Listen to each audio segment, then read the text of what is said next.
Chinese cultural etiquette. First, let's talk about the people, then meetings and greetings, names and titles, body language, and lastly, let's talk about Chinese business culture. In China, there are strong family bonds.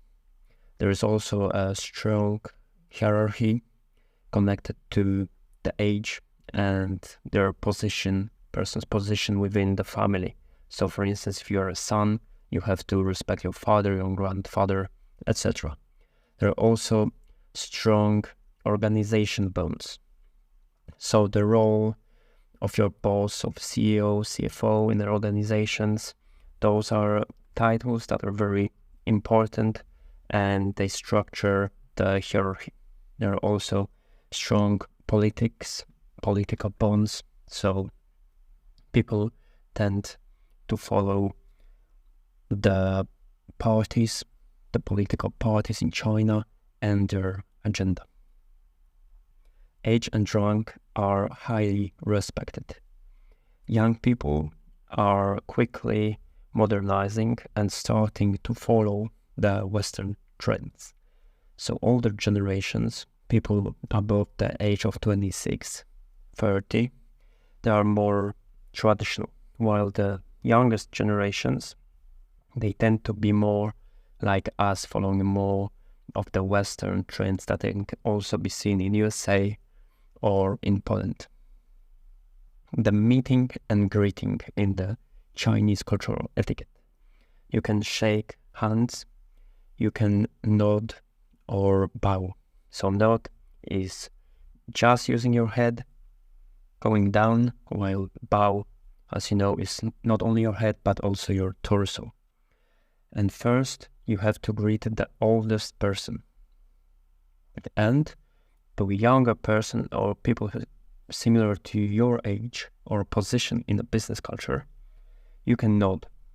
But if this is an older person, an elderly, then you should bow of it if it's a high-level boss of your organization.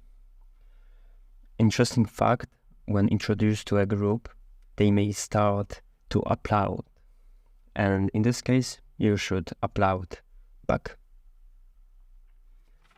How about the names and titles? You can use the family name and the title. For instance, you can call someone Mr. Jinping or Mr. Mayor or Mr.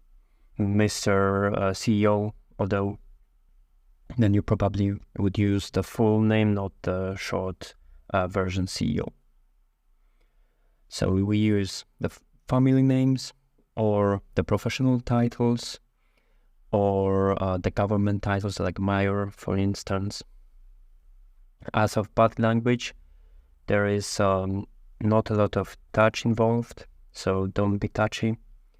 Also, something that I personally really like to do, don't put feet on the furniture. This is heavily disrespectful, and also something important to keep in mind that can be very difficult to remember and to not do is don't use your index finger while you point. You can point with your whole hand or with a different finger, make a little circle in the direction where you are pointing. Just please don't use the index finger. And lastly, the China business culture. So remember, in China there are a lot of scams and cheaters. I'm not gonna tell you that, oh, you are gonna get scammed when you do business with the Chinese. It of course depends with what supplier you are contacting, how long have they been operating, what are the ratings of their store, etc., etc.